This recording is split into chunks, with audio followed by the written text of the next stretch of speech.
Lamhala sebagai desa adat merupakan sebuah hal yang penting untuk dilakukan dari sekian pilihan yang ada. Dan pilihan mendorong Lamhala secara desa adat itu mesti juga diikuti dari sisi regulasi. Dan terkait dari sisi regulasi, kepada pembicara kedua, Bapak Abdul Qadir Haji Yahya, tenaga ahli pendamping desa Kabupaten Flores Timur, kira-kira dari sisi regulasi sesuai dengan Undang-Undang Nomor 6 Tahun 2014 tentang desa, memungkinkan atau tidak kira-kira Lamhala didorong sebagai desa adat, dan persyaratan yang diamanatkan oleh undang-undang itu seperti apa saja? Saya persilahkan. Baik, terima kasih. Assalamualaikum warahmatullahi wabarakatuh. Waalaikumsalam warahmatullahi wabarakatuh. Seluruh keluarga Lamhala ya sedang lile kami. Menarik sebetulnya, tapi satu hal yang gue mau batasi, bahwa dalam bincang ringan ini tidak ada etiket untuk membuat makar, membuat sesuatu yang baru di Lamhala. Kalau kita mau lihat dari topik yang diangkat oleh dalam diskusi ini soal bincang ringan Lamhala desa adat, gue coba untuk mengantar kita pada sebuah kondisi, karena ini berkaitan dengan adat.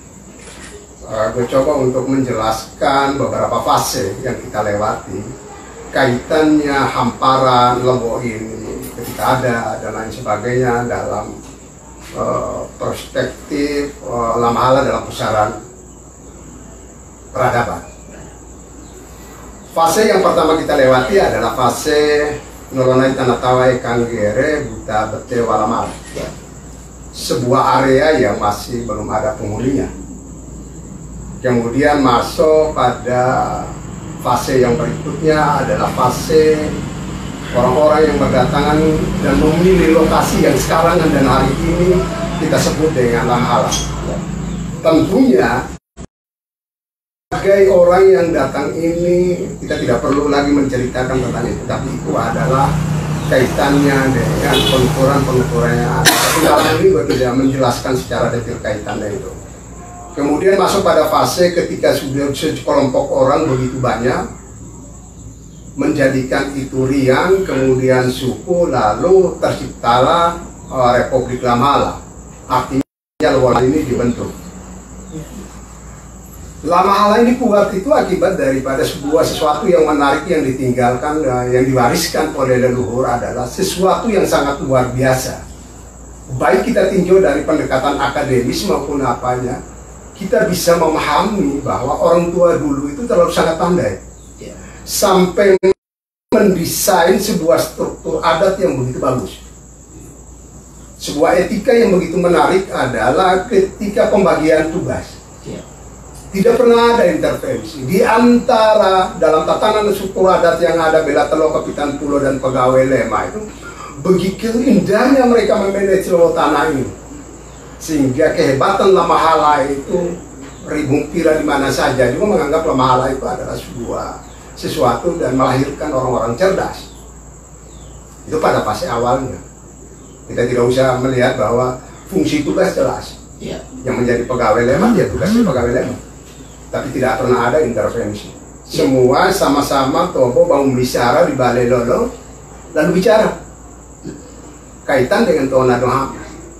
Setelah fase itu lewat, terjadi pergeseran nilai, masuk pada fase Portugis dan Belanda. Nah, pada fase itu kita sudah mulai dilatih pikiran kita dengan gaya politik yang diterapkan oleh keinginan yang diterapkan oleh Portugis maupun Belanda. Setelah itu kita berjalan dalam kehidupan suasana dijajah pada saat itu sampai masuk pada fase yang berikut, yang fase setelah kemerdekaan itu ada fase yang sangat strategis, sangat tragis sekali, yakni fase peristiwa 65. Sebuah fase yang dimana titik tanah kami juga tidak padahal kita tidak pernah membungkus. membuat strategi dan kekuatan kita Lewo, ihwal yang ada di Lewo itu, kekuatan kita itu diambil. Karena bagi mereka adalah siasat politik yang mau dimainkan itu adalah bagaimana menghancurkan Lamala itu. Bagaimana mengambil orang-orang cerdas yang ada di Lamala itu keluar, agar supaya mampu orang melakukan masuk dan mempengaruhi masyarakat Lamala. Tapi satu hal yang menarik bahwa perjuangan dan napak tilas daripada leluhur itu sesungguhnya adalah dengan tulus dan ikhlas. Sehingga di anak anggere kita generasi sampai dengan saat ini masih tetap saja bertahan dan menghormati tatanan yang ada. Berangkat dari itu kita masuk pada perspektif undang-undangnya. Pertanyaan tadi, apakah undang-undang 6 memungkinkan? Oh, sangat memungkinkan. Lama-lama menjadi desa adat. Perjalanan kaitan desa baru mendapatkan pengakuan di negara dengan mengeluarkan undang-undang 6 ini adalah sebuah perjalanan panjang. Kemudian desa diakui oleh negara untuk merdeka dalam mengatur, mengelola, dan membuat perencanaannya sendiri. Oleh karena itu kita meresponi, melihat ada tidak ruang dalam rahim Undang-Undang 6 2014 itu pada bab 13. Di sana dia bicara secara khusus tentang desa adat. Mulai bentangannya adalah mulai dari pasal 96 sampai pasal 111. Dia bicara tentang itu.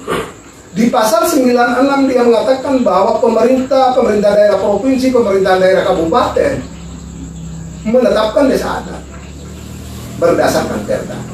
Tapi perda kita belum ada. Perda penataan, jadi ada 4 bagian pada aras pasal 97 nanti itu ada 4 poin yang dibicarakan tentang penataan desa adat, kewenangan desa adat, dan yang lainnya.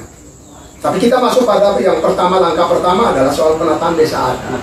Di pasal 97 dia mengambil dari pasal 96 tadi kaitan dengan penetapan desa adat. Tentunya poin-poin persyaratan itu harus terpenuhi. Salah satunya saya mencoba untuk mengambil pada pasal pasal 97 ayat 1 itu dia mengatakan bahwa kesatuan masyarakat hukum dan hak tradisionalnya secara nyata masih diakui. Pertanyaannya, kita masih akui tidak struktur adat yang ada? Tetapi yang bersifat teritorial, geologis, dan bersifat fungsional. Praktek perjalanan selama kali kaitannya dengan pemilihan kepala desa, kita masih menganut tentang pendekatan geologis sifatnya.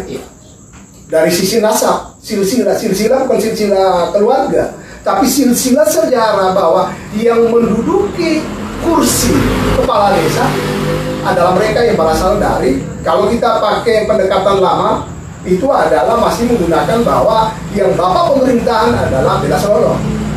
Hari ini diperluas, perluasannya itu adalah pertimbangan proses krisis kaderisasi. Maka oleh masyarakat secara prakarsa, kalau kita lihat dari sisi aras Undang-Undang 6, bahwa segala proses yang dijalankan pengelolaan pemerintahan desa saat ini, semuanya juga kewenangan kepala desa juga atas dasar prakarsa masyarakat. Oleh karena itu ruang musyawarah dibuka itu adalah sebuah proses musyawarah yang membutuhkan adalah sebuah kesepakatan. Tona doama. Jadi kepala desa bukan mempunyai hak mutlak, tapi kewenangan yang diberikan oleh regulasi, dia memutuskan segala sesuatu atas prakarsa. Jadi dia tidak berserta-merta, otoriter tidak ada. Kalau kita kembali kepada sejarah kaitannya ke pemerintahan struktur adat yang ada, sungguh sangat demokratis dan islami sekali. Tidak pernah ada bela yang mau melakukan intervensi. Yang ada adalah proses musyawarah pembicaraan. Nah, itu yang harus kita ingat. Nah, diskusi hari ini saya anggap adalah anasir pikiran dari anak-anak Lewo yang melihat potret perjalanan Lama Ala sekarang. Ternyata potret Lama Ala sekarang ini adalah kita berada pada sebuah sesuatu yang ketimpangan dalam proses mengatur dan mengelola Lama Ala sendiri. Peran struktur adat juga kita boleh anggap itu mati suri. Bahkan tidak pernah ada penyegaran kaitan dengan sebuah kondisi, lalu mereka melakukan pertemuan adat untuk membicarakan tentang kondisi yang real sekarang ini. anak-anak trotoar, anak-anak lain-lainnya. Kalau dulu kaitannya dengan kegaduhan yang terjadi di Lamala itu, pasti saja Bella mengundang Pak Kapitan Pulo, pegawai Lema duduk bersama untuk bagaimana menyelesaikan persoalan itu. Hari ini sudah tidak. Masuk pada pemerintahan sekarang ini, seharusnya pemerintahan desa memfasilitasi, karena dia berada di atas dan berada di bawah adalah struktur adat. Kembali kita kepada soal regulasi, undang-undang memungkinkan tidak, sangat memungkinkan. Baik itu di Undang-Undang Nomor 6 Tahun 2014 maupun PP 47. Kemudian dipertegas lagi pada Peraturan Menteri Dalam Negeri Nomor 1 Tahun 2017 kaitan dengan penataan desa dan desa adat. Di sana itu ada 5 poin kaitan dengan tujuan, efektivitas dalam penyelenggaraan pemerintahan, peningkatan kaitan dengan pelayanan publik, adanya daya saing desa dan lain sebagainya. Ada 5 poin itu yang mau kita lihat. Nah sekarang hari ini diskusi ini harus mengarah. Kita mulai harus melihat potret Lamala sekarang ini seperti apa.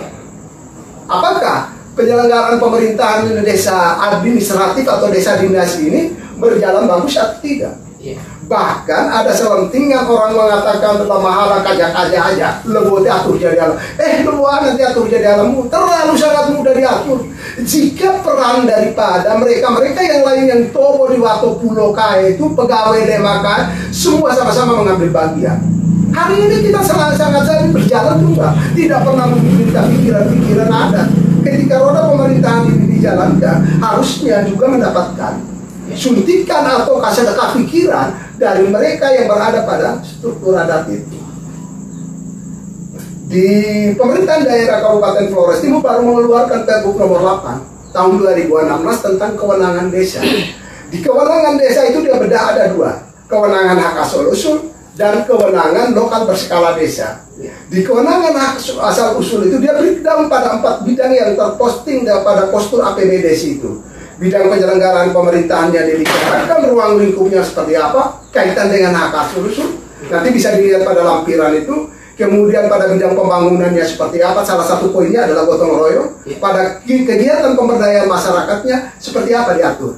Juga termasuk pada bidang yang berikutnya adalah keempatnya adalah bidang pembinaan masyarakat. Di sana jelas sekali itu. Dimuat dalam Pergub 8 tahun 2016 itu.